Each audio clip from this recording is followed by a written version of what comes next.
Walter Hendrickx, a retired Army veteran, steps onto his porch for a routine walk with his service dog, Ranger, when chaos erupts. A SWAT team targeting the wrong house storms his home, mistaking him for a dangerous criminal. Tased and cuffed, Walt collapses as Ranger stands guard. The raid spirals into disaster, but a desperate voice message reaches General Frank Dawson, a man Walt once saved. As Humvees roll in, Dawson confronts the SWAT team, revealing their grave error. With tensions high and secrets unraveling, Walt's quiet life hangs in the balance. What happens next? If Walter's story moved you, join us in honoring veterans. Like, subscribe, and share to amplify their voices. Drop your thoughts below. How can we better support those who served? Let's make this a conversation for change. Thank you for watching, and God bless our heroes. The morning shattered with a voice that sliced through the calm like a bullet. Drop the weapon. Get on the ground. Walter Hendrickx stood rigid in his doorway, his heart pounding, not from fear, but from disbelief. In his hand was no weapon, only the worn leather leash of his service dog, Ranger, whose golden fur gleamed faintly in the early light. Ranger's tail hung low, his ears pricked, sensing the tension that Walt's weathered face betrayed only in the tightening of his jaw. A red laser dot jittered across Walt's chest, indifferent to the absence of threat, oblivious to the man's harmlessness. The officer's hand trembled, his finger hovering too close to the trigger of a taser that crackled with menace. Walt's knees gave way as the electric jolt seared through him, his body collapsing onto the porch with a thud that echoed in his skull. The leash slipped from his grasp, and Ranger's frantic barks filled the air, a desperate plea as his handler lay crumpled, vulnerable, betrayed by the world he'd once served. The ground rumbled moments later, a deep, mechanical growl announcing the arrival of Humvees that sealed off the street. Soldiers spilled out, their boots pounding the asphalt, forming a perimeter around the quiet cul-de-sac. At their helm strode a general, his face carved with authority but softened by recognition as his eyes locked onto the broken figure on the porch. Decades ago, that man had saved his life, and the weight of that debt hung heavy in the general's gaze. Walter Hendrickx, at 69, was a man who blended into the fabric of Cedar Grove, Indiana, as seamlessly as the American flag he hoisted each dawn. A retired U.S. Army Master Sergeant, his 2 decades of service were etched into his posture, his quiet dignity, though he'd long since swapped fatigues for flannel and combat boots for gardening gloves. His modest single-story home, with its gray porch swing and neatly mowed lawn, was a sanctuary of routine and solace. Ranger, his golden retriever, wasn't just a pet but a lifeline. A certified PTSD service dog trained to sense the tremors of Walt's night terrors, the quickening pulse of panic attacks, or the heavy silences when memories of war crept too close. They moved as one, Ranger's steady gait mirroring Walt's measured steps, his attentive eyes scanning their surroundings with the same vigilance Walt had once employed in deserts and jungles. Since losing his wife, Ellen, to cancer 8 years prior, Walt's world had grown quieter, but not hollow. Her presence lingered in the photo on the mantel, in the rose bushes they'd planted together, their vibrant blooms a testament to love that outlasted loss. Tending those roses wasn't just a chore, it was a meditation, a way to still the ghost of his past. Each snip of the shears, each tug of a weed grounded him while Ranger lay nearby, ever watchful, his soft breaths a reminder that Walt was never truly alone. To his neighbors, Walt was a fixture, reliable, unassuming, the kind of man who rolled your trash bin back to the curb without fanfare, waved at every school bus, and placed a wreath at the Veterans Memorial each November. Few knew the depth of his service, the deployments that left scars both visible and hidden, the medals tucked away in a drawer, the lives he'd saved and the ones he couldn't. At the local VFW post, where he volunteered twice weekly, younger veterans revered his quiet wisdom, while older ones traded knowing nods, recognizing a man who'd seen the unseeable and carried it with grace. His days followed a rhythm as steady as a metronome. Up at 6 a.m., coffee brewed in a dented percolator, 20 minutes of stretching to ease the aches of age and old wounds, then a mile-long walk with Ranger. These rituals anchored him in a world that often felt too fast, too loud, too far from the values he'd once fought for: service, honor, purpose. It was this predictability, this hard-won peace that made the morning's chaos so surreal, a violation not just of his home but of the life he'd carefully rebuilt. That morning had begun like countless others, steeped in the comfort of routine. The kitchen smelled of fresh coffee as Walt leaned against the counter, cradling his chipped army mug, its warmth seeping into his calloused hands.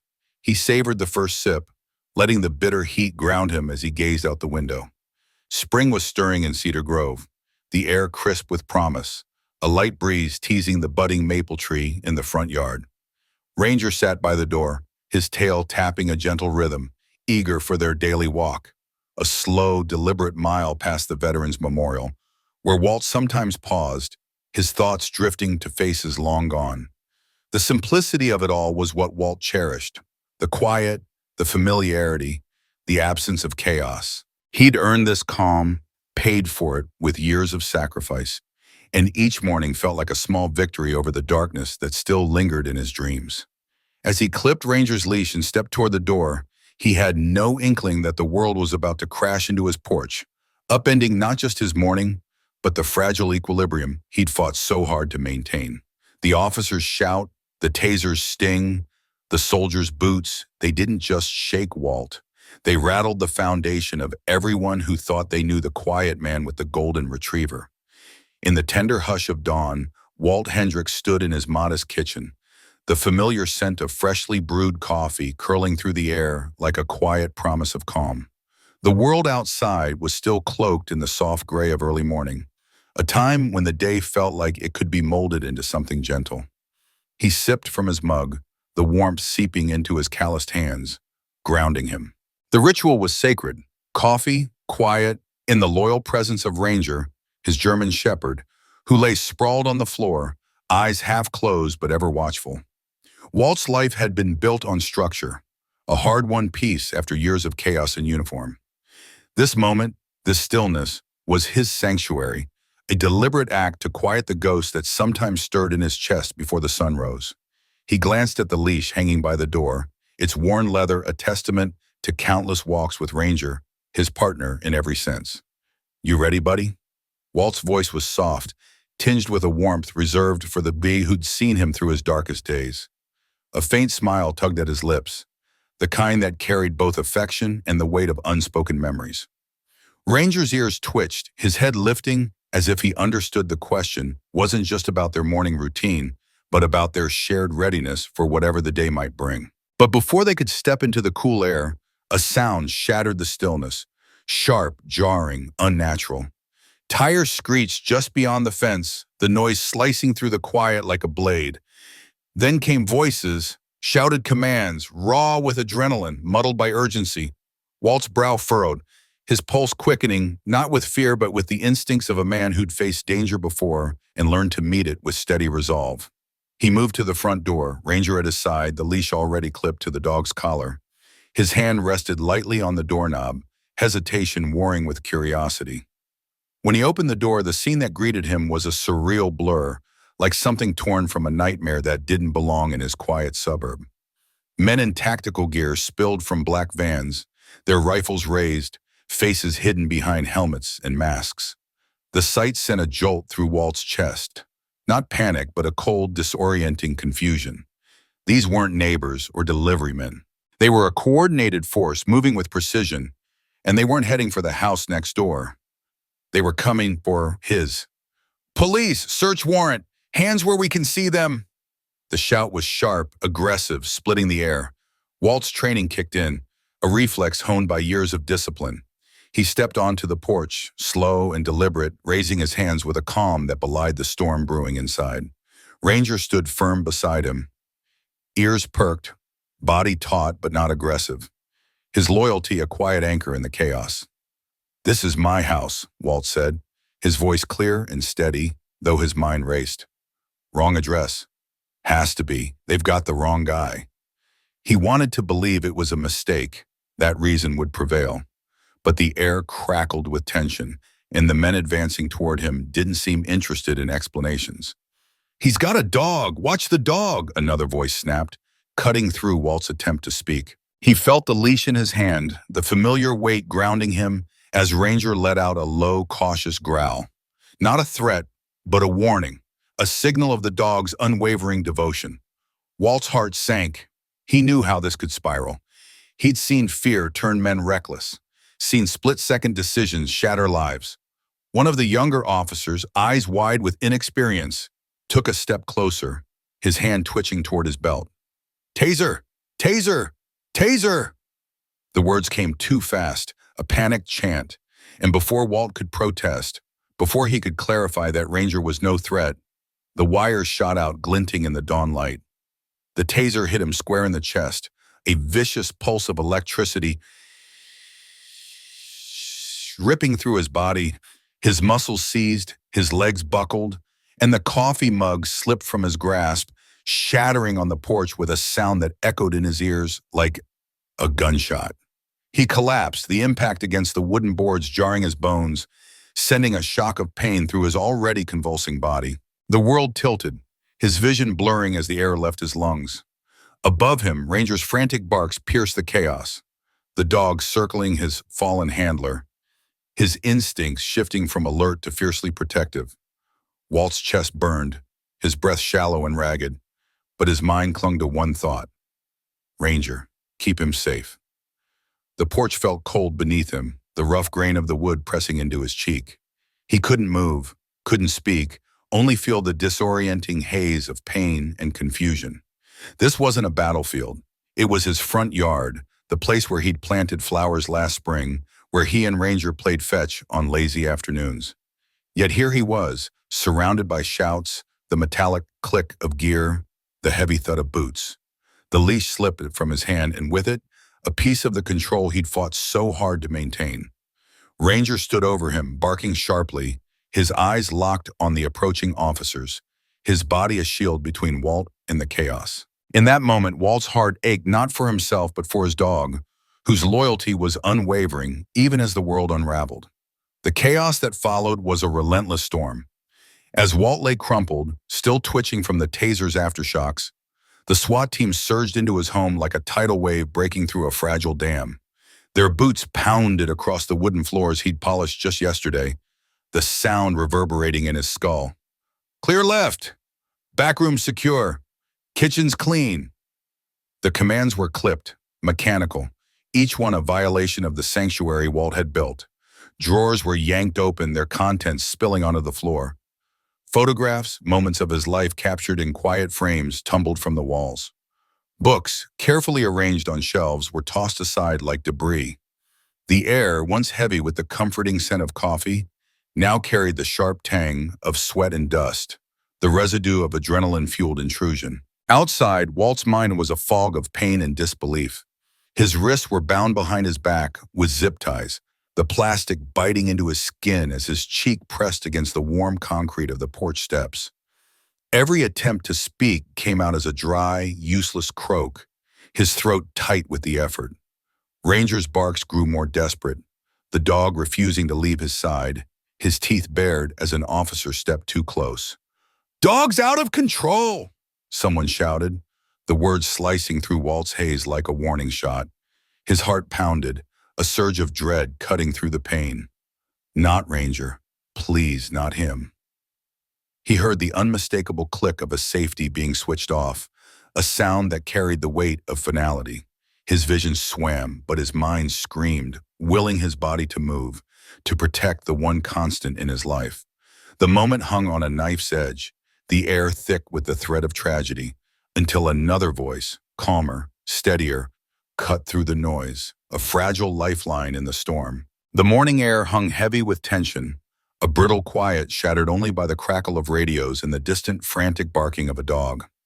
Officer Brian Ellis, a seasoned SWAT veteran with gray streaking his temples, stood steady amidst the chaos. His voice, low and calm, cut through the haze of adrenaline that gripped the younger officers around him. "Hold your fire," he commanded, his tone firm but not harsh, an anchor in the storm. His eyes locked onto the golden retriever, standing protectively in front of the man sprawled on the porch. The dog's vest was unmistakable, its bold lettering marking it as a service animal. Ranger's ears were pinned back, his body taut with loyalty and fear, ready to defend his owner at any cost. Ellis, a man who'd seen too many battlefields to rush into a mistake, took a slow step forward. His movements were deliberate, almost reverent, as he crouched low, his gloved hand extended palm down. Easy, buddy, he murmured. Soy totakapas. He murmured Ashiti, his voice softening into a gentle cadence, like a father soothing a frightened child. It's okay. I see you. You're doing good. He held still, letting Ranger catch his scent, giving the dog time to decide if this stranger was a threat or a friend. For a moment, the world seemed to pause. Officers frozen, weapons lowered, breaths held. Ranger hesitated, his whine sharp and mournful, but he didn't lunge. Instead, he sat beside the man, his body still shielding him, a silent testament to his training and devotion. Ellis clipped a spare leash to the dog's vest, his hand steady despite the weight of the moment, and led Ranger a few steps away, whispering reassurances as they moved. On the curb, Captain Daniel Reese stood rigid, clutching a crumpled warrant in his hand. His face, usually a mask of authority, was pale, his jaw tight with the dawning realization of a catastrophic error. He'd been orchestrating the raid from the sidelines, trusting the intel from headquarters and a local tip that pointed to a narcotics trafficker. Armed, dangerous, holed up at a 118 Poplar Lane. Ree's eyes flicked to the house before him, its faded numbers painted clearly on the mailbox and curb. 116 Poplar Lane. His stomach churned as he glanced back at the warrant, then to the porch where an older man in a flannel shirt lay handcuffed, his spilled coffee pooling on the wood like blood. Ree's heart pounded, a sickening dread creeping up his spine. God, he whispered, his voice barely audible. We hit the wrong house. He forced himself to move, his boots thudding against the pavement. The sound nearly drowned out by the cacophony of radios and Ranger's distant barks. As he neared the porch, Ree crouched beside the man, whose labored breath spoke of pain and shock. Walt Hendrickx's eyes, clouded with confusion and betrayal, met Ree's. The captain's voice faltered, but he pushed through, his words heavy with guilt. Sir, I need you to know we made a mistake, a terrible one. Walt's gaze sharpened, though his body still trembled from the taser's sting. What? He rasped, his voice raw. What house did you think this was? Ree's fingers tightened around the warrant, his shame a physical weight. 118, he admitted, his voice hollow. You're 116. Walt's breath hitched, a bitter, disbelieving sound escaping him. You kicked in my door, he said, each word laced with quiet fury, tased a retired master sergeant on his own porch, because you couldn't read a mailbox. Ree had no answer. He stood silent, as the magnitude of their error settled over the scene like a suffocating fog. Inside the house, the officers' movements slowed, their earlier urgency replaced by a creeping unease. The adrenaline of what they'd believed was a high-stakes takedown evaporated, leaving behind the bitter truth this wasn't a drug den. This was the home of an innocent man, a veteran, now humiliated and hurt. The tension didn't dissipate, it shifted, coiling tighter, a prelude to a reckoning none of them could ignore. Even as pain seared through his chest, Walt Hendrickx's on had stayed sharp. In the chaos, as his muscles spasmed and the taser's barbs sent fire through his veins, he'd managed a single deliberate act. His phone, tucked in his shirt pocket, was rigged with voice activation, a precaution born from a panic attack 2 years prior, a moment when he'd felt his world closing in and vowed never to be caught helpless again.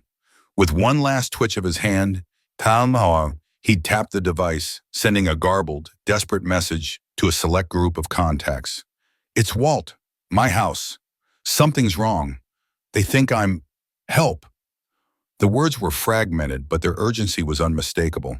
At the top of that contact list was George Kelly, a Vietnam vet who spent his nights tending bar at the VFW post in Marion County. George was a man who knew the weight of loyalty, who understood the unspoken debts forged in service.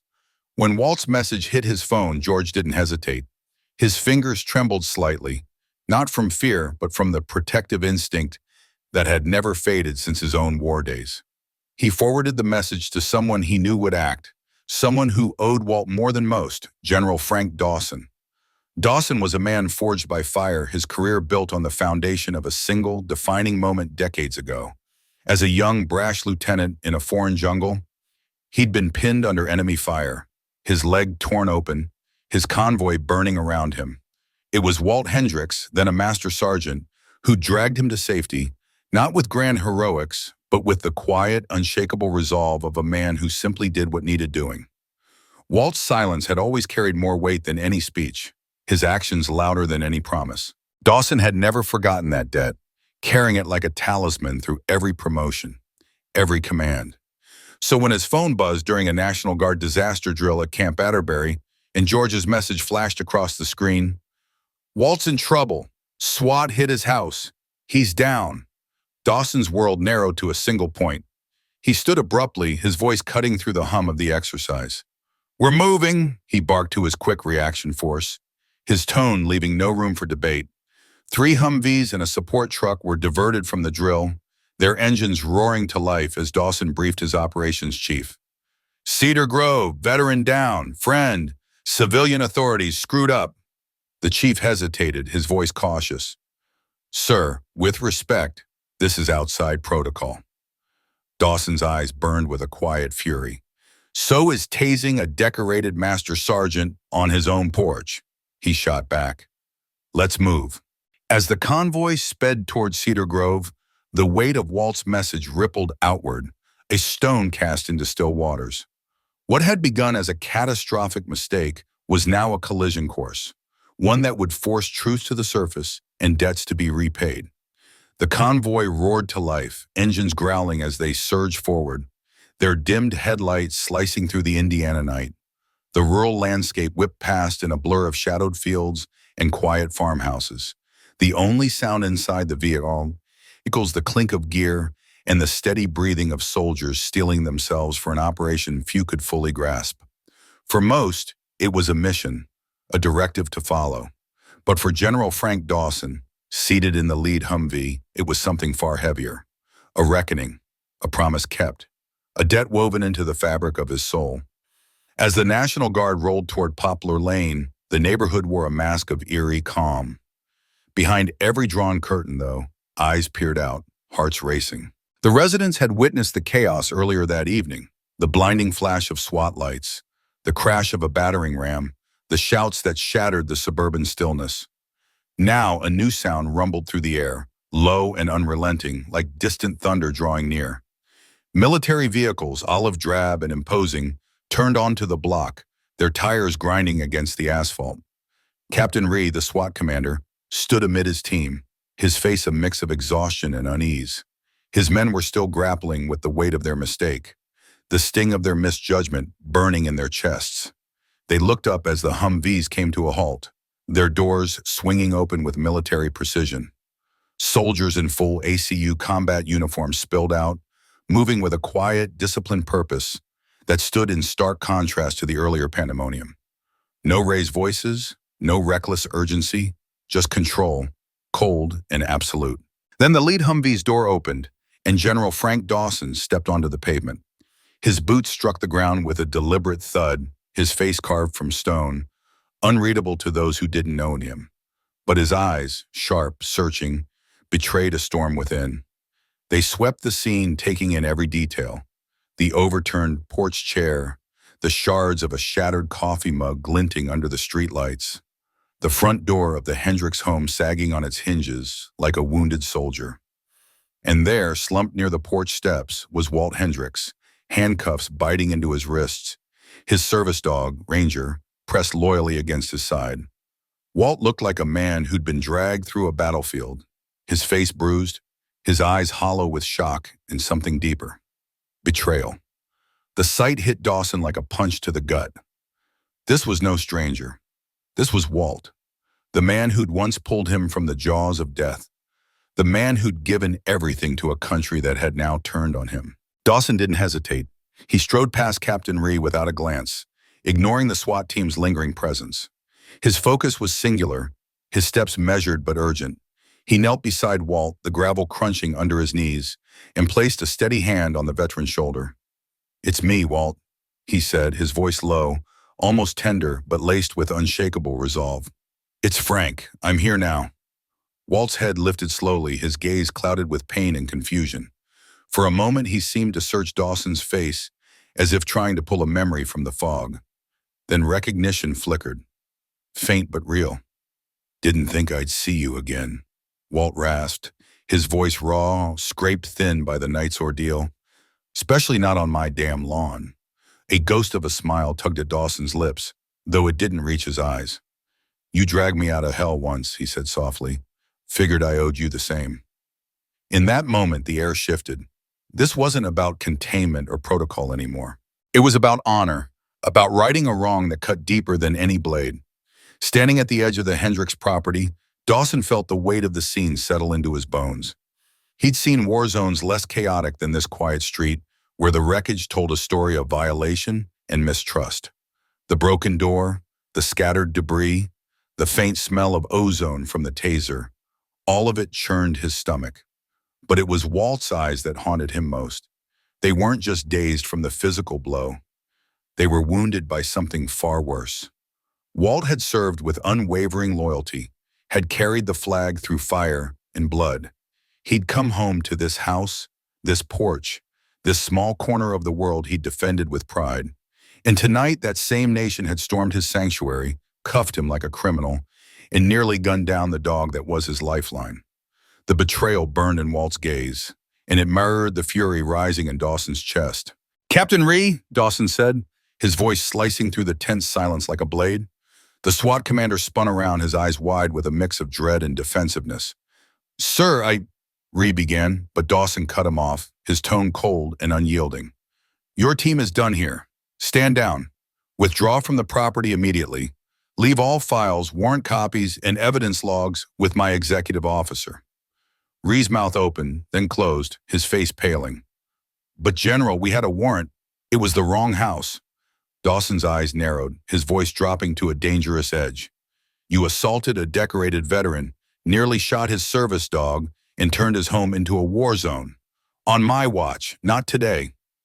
The words landed like a hammer, final and unforgiving. Rhee hesitated, his pride warring with the reality of his failure. Then with a slow nod, he turned and barked orders to his team. The SWAT officers moved quickly, their rifles lowering, their flashlights flicking off. One by one, they filed out of Walt's home, their boots heavy with the shame of their retreat, the National Guard's steady gaze tracking their every step. By now, the street was no longer quiet. Word had spread like wildfire through Cedar Grove, a small town where news traveled faster than the wind. Media vans had begun to arrive, their lights harsh against the night, reporters spilling out with cameras and microphones. Questions flew like shrapnel, their voices overlapping in a chaotic chorus. Dawson faced them without flinching, his posture rigid, his expression resolute.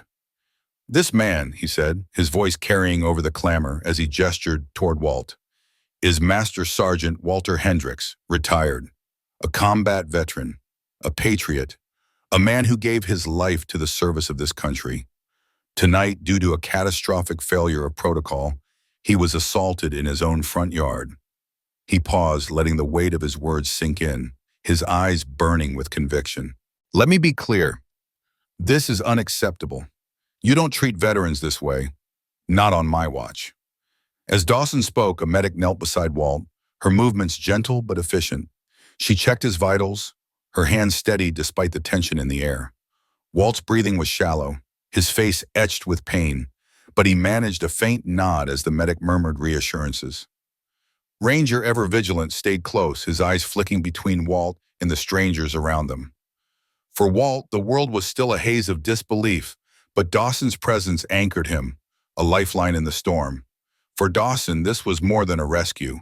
It was a vow, a silent promise to restore what had been broken, to honor the man who had once saved him, no matter the cost. The medic worked swiftly, his hands steady as he cut away Walt Hendrick's tattered shirt, revealing the angry red marks where the taser barbs had sunk into his weathered skin. Each snip of the scissors carried a weight of urgency, but also a quiet respect for the man before him, a man who had seen battlefields far bloodier than this quiet Indiana street. Walt's chest heaved with shallow breaths, his body still reeling from the electric jolt that had brought him to his knees in his own front yard. The pain was sharp, a burning reminder of the chaos that had erupted just moments ago, but beneath it, a deeper ache stirred, a mix of disbelief and betrayal. How had it come to this? A decorated veteran, a man who'd carried the weight of war for decades, now sprawled on his own porch, surrounded by medics and the fading echo of sirens. Beside him, Ranger, his loyal golden retriever, pressed close, his fur still bristling from the ordeal.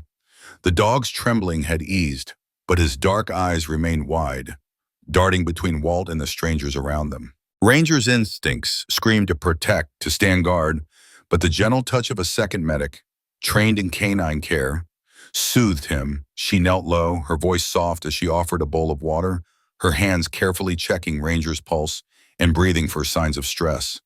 The dog lapped at the water, but his gaze never left Walt, as if anchoring himself to the man who had been his world since the day they'd found each other. Ranger's loyalty was unwavering, a silent vow forged through years of quiet evenings and shared silences, now tested in the aftermath of a botched SWAT raid. Walt winced as the medic helped him sit upright, his muscles protesting every movement. The plastic zip ties that had bound his wrists were finally cut away, the faint snick of the shears a small mercy in the chaos. He flexed his fingers slowly, feeling the blood rush back, each movement a reclaiming of his dignity. The pain lingered, but so did his resolve. He lifted his eyes to meet Dawson's, the friend who had rushed to his side when the world turned upside down. Despite the ache in his bones and the sting of betrayal in his heart, Walt managed a tired grin, the kind that spoke of survival and defiance.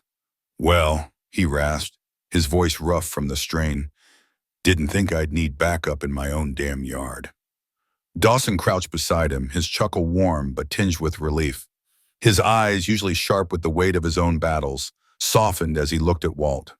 "You've always had backup, Walt," he said, his tone steady but carrying the weight of years of camaraderie. "Just needed the right frequency to call it in." There was a pause, a moment where the world seemed to hold its breath. Then Dawson's voice dropped, quieter, more intimate. "Glad you answered. I owed you." The words carried a debt older than today's chaos, a promise forged in moments only the two of them understood.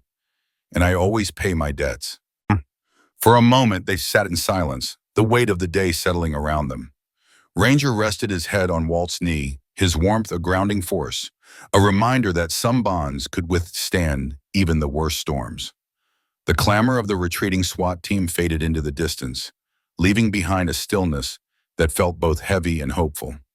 The standoff was over, but its echoes lingered, in the bruises on Walt's body, in the shattered glass of his home, in the unspoken questions that hung in the air.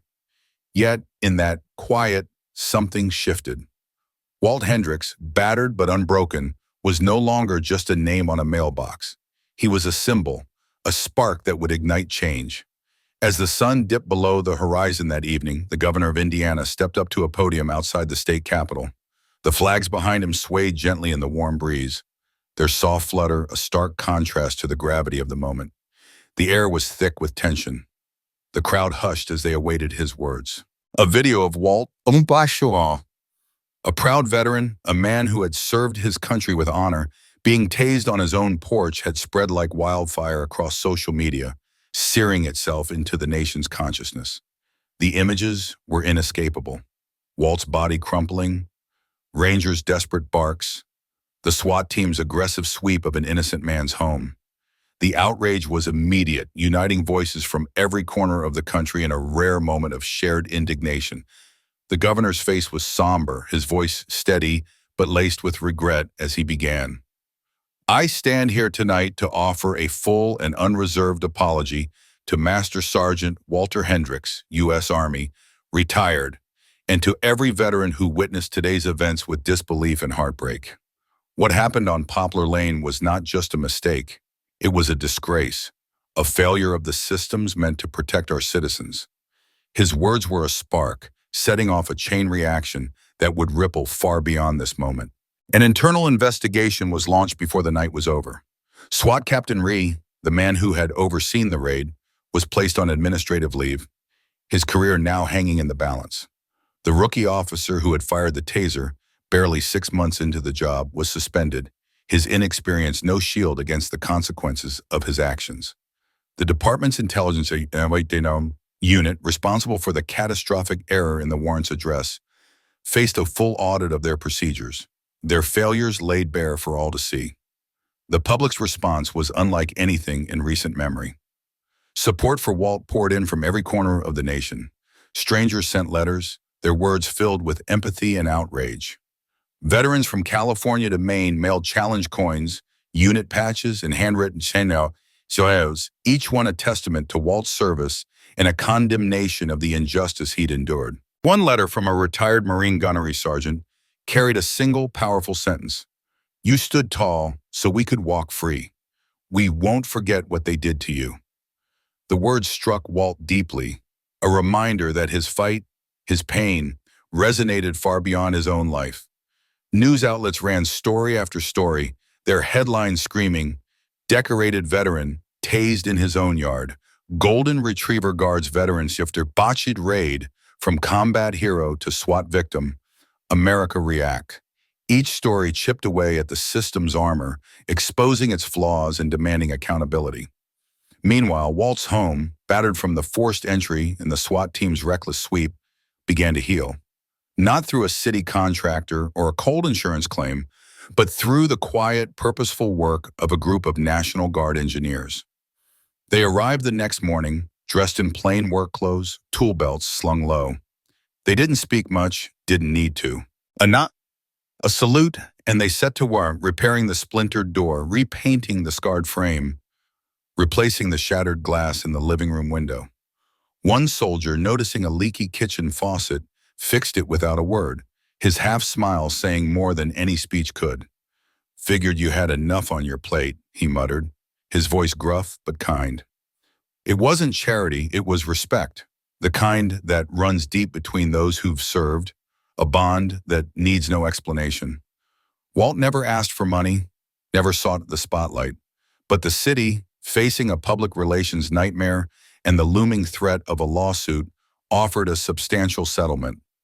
Walt accepted, but not for himself. His heart, battered as it was, still beat for others. He redirected the majority of the funds to causes that mattered.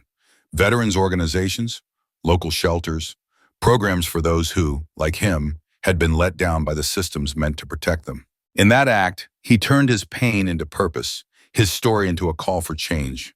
The air on Poplar Lane carried a weight that lingered long after the chaos had settled, a quiet hum of redemption that seemed to seep into the very soil of 116 Poplar Lane. Walt Hendrickx, a man whose heart beat in rhythm with the steady pulse of duty, had never sought the spotlight, yet it found him. His life, once defined by the silent scars of service, had been thrust into the open by a mistake, a SWAT raid aimed at the wrong address. But from that fracture, something whole emerged. Walt, with his weathered hands and unyielding spirit, turned the pain of that day into purpose. He took the settlement money, a sum that could have rebuilt his life in comfort, and poured it into causes that echoed his own heartbeat.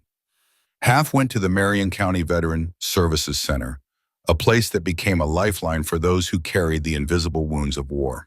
The funds didn't just patch holes, they built bridges, expanding mental health programs to reach deeper into the lives of those who felt forgotten, and creating an emergency legal fund to shield elderly veterans from the indignities of wrongful treatment. The other half flowed to a national service dog training program, a tribute to Ranger, the loyal companion who had anchored Walt through his darkest nights. "If it weren't for Ranger," Walt told the reporters, his voice steady but thick with emotion, "I might not have made it through." His words weren't just gratitude, they were a vow. Every veteran deserved a companion like Ranger, a guardian to stand watch when the world felt too heavy. Ranger, for his part, became more than a dog in those days. The National Guard, in a gesture that carried the weight of atonement, awarded him a commendation ribbon, a symbol of loyalty forged in the crucible of fear. As the ribbon was pinned to his collar, Ranger sat with an almost regal stillness, his amber eyes sharp and alert, as if he understood the gravity of the moment. The image of him beside Walt, framed by the now repaired porch, became a beacon of hope. It graced the covers of national magazines, a testament to resilience that spoke louder than any headline. Through it all, Walt remained unchanged, quiet, grounded, a man who didn't crave vengeance but demanded accountability. Fame held no allure for him.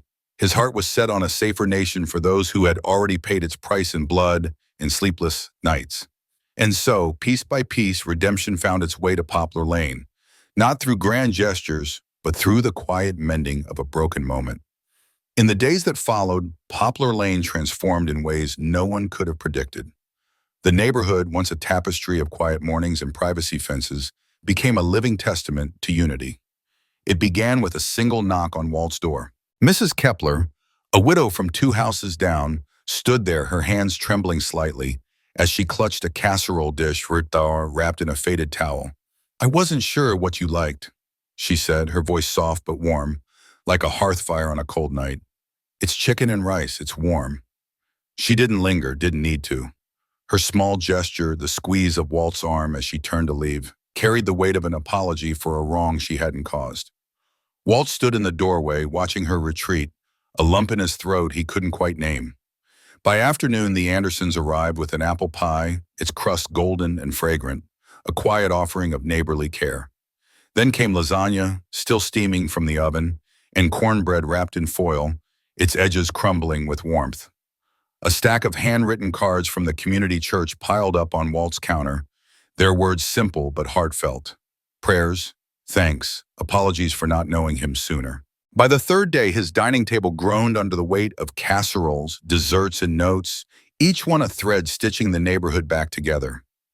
A child's hand-drawn poster taped crookedly to his window read, "Welcome home, Mr. Hendrickx," the misspelling of his name only making it more precious.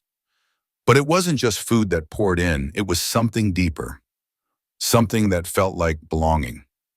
Every evening, as the sun dipped low and painted the sky in hues of amber and rose, a small group of neighbors gathered at the edge of Walt's lawn. Some brought folding chairs, their metal frames creaking under the weight of shared silence. Others stood, hands clasped, eyes fixed on the house that had become a symbol. A few held candles, their flames flickering like quiet promises in the dusk. They didn't shout or protest. They didn't need to. Their presence was their voice, a vigil for a man they'd never truly known, for a wrong that cut deeper than a mistaken address. Walt, from his porch, watched them night after night, his heart caught between gratitude and disbelief. He'd spent years keeping to himself, convinced the world had little room for a man like him. Now, that same world was showing up at his doorstep, not with pity, but with respect. Then there were the children. A group of kids, no older than 10 or 12, had watched the aftermath unfold from their porches. The military vehicles, the news vans, the man with the bomb who suddenly became a name on everyone's lips. Led by a local scout leader, with a kind smile and dirt-stained knees, they decided to act. Armed with shovels and packets of seeds, they descended on Walt's front yard under the warm spring sun. They worked with a quiet focus, planting yellow tulips, purple pansies, and bright marigolds, their small hands patting the earth with care. Ranger watched from the porch, his head tilted, tail flicking gently against the steps, as if approving their work. One girl, her blonde hair tied with pink ribbons, approached him with a small bouquet clutched in her hands. "For being brave," she said, her voice barely above a whisper, and placed the flowers at his paws. Walt, standing nearby, felt his chest tighten. He wanted to say something, to thank her, but the words wouldn't come. Instead, he ruffled her hair gently, and she beamed, her smile brighter than the marigolds at her feet. The National Guard returned, not with rifles or orders, but with honor. In a small, informal ceremony held in Walt's front yard, General Dawson stood before a modest crowd, his uniform crisp but his demeanor humble. He presented Ranger with a custom medal, its ribbon vibrant against the dog's polished vest. As the medal clicked onto Ranger's collar, the crowd erupted in applause, some wiping away tears that glistened in the late afternoon light. Walt stood beside his old comrade, his face etched with lines of pride and quiet sorrow. He didn't speak much, never had, but his silence said everything. The community had spoken for him, not with anger or noise, but with kindness and care. They gave him something no court, no settlement, no government could. A home, not just in the walls of 116 Poplar Lane, but in the hearts of those who stood with him. As the sun sank over Cedar Grove, casting long golden shadows across the cul-de-sac, the chaos of that fateful day faded into memory. The news crews had packed up their cameras and left. The porch door, once splintered, now stood firm, and the flower beds bloomed with a vibrancy that seemed to defy the scars of the past. Walt Hendrickx sat in his favorite chair, Ranger at his side, the world quiet once more. He looked out at the neighborhood, his neighborhood, and felt something he hadn't in years: peace.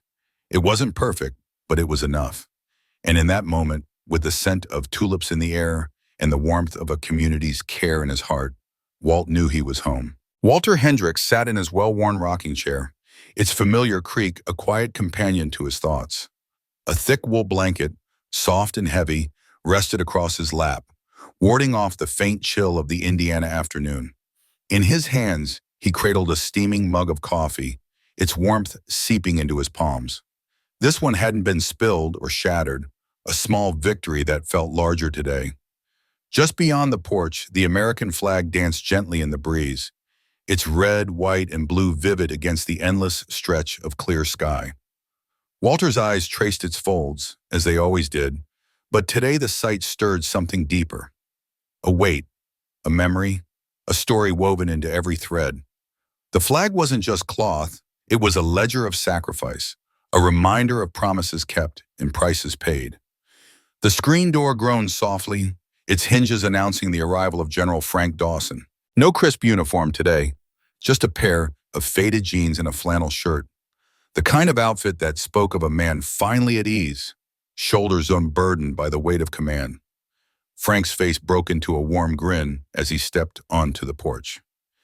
"You always keep that flag at regulation height, don't you, Walt?" he said, his voice light but laced with admiration. He crossed the porch with the easy stride of someone who'd found peace in familiar places. Walter didn't turn his gaze from the flag. His lips curved faintly, but his eyes stayed fixed on the stars and stripes. "It's not about regulation," he said, his voice low and steady, carrying the gravel of years. "It's about respect. Always has been." The words hung in the air, simple but heavy, like the flag itself. Frank settled into the chair beside him, the wood creaking under his weight. For a moment, neither man spoke. The silence wasn't empty. It was full of shared history, of battles fought and losses carried. At Walter's feet, Ranger, his loyal dog, lay sprawled in the sunlight, one paw twitching in the grip of a dream. The new metal tag on his collar caught the light, glinting faintly, a small reminder of the changes time had wrought. Walter's hand rested near Ranger's head, fingers brushing the coarse fur, grounding him in the present, even as his mind wandered through the past. After a long pause, Frank's voice softened, almost reverent. "You know, Walt, this country, it gets busy. Too loud, too caught up in its own noise. Sometimes it forgets." His words trailed off, his gaze drifting to the horizon. "But every now and then, something happens, something that shakes us awake, reminds us who the real heroes are." Walter nodded slowly, his eyes still on the flag. The breeze tugged at it, making the stars ripple against the blue. "We're not heroes," he said at last, his voice quieter now, rough with emotion he rarely let show. "We're just the ones who got lucky, the ones who made it back." The words carried an ache, a survivor's guilt that had settled into his bones long ago. He thought of the faces he'd never see again, the laughter that had faded into silence. The flag waved on, but for Walter it was stitched with their names. Frank turned to look at him, his eyes shadowed with memories of his own. "And that's exactly why we honor you," he said, his voice firm but gentle, like a hand on a shoulder. There was no arguing with Walter's humility, but Frank's words were a quiet insistence, a reminder that survival didn't diminish the courage it took to serve. They sat together, two old soldiers, their faces etched with the lines of time and in trial. The wind whispered through the trees, carrying the faint chirp of a distant bird and the soft clink of a neighbor's wind chime. The rocking chairs swayed in rhythm, their creaks blending with the pulse of the afternoon. In the background, the flag kept waving, steady and unshaken, its colors a silent testament to something enduring. It wasn't just fabric, it was a promise, a bond, a story that refused to fade. As the sun dipped lower, the sky began to glow with hues of orange and gold, painting the porch in a warm, fleeting light. Walter's hand rested gently on Ranger's back, the dog's steady breathing a comfort he didn't take for granted. His eyes stayed on the flag, but his heart was elsewhere, revisiting moments of camaraderie, of fear, of quiet triumphs. He thought of the porch where he'd been knocked down, the sting of indignity, the shock of betrayal in a place he'd called home. But he thought, too, of what had followed, the neighbors who'd planted flowers in his yard, their quiet gestures of support, the soldiers like Frank, who'd dropped everything to stand by his side, and Ranger, who'd never wavered, his loyal presence a constant in a world that sometimes faltered.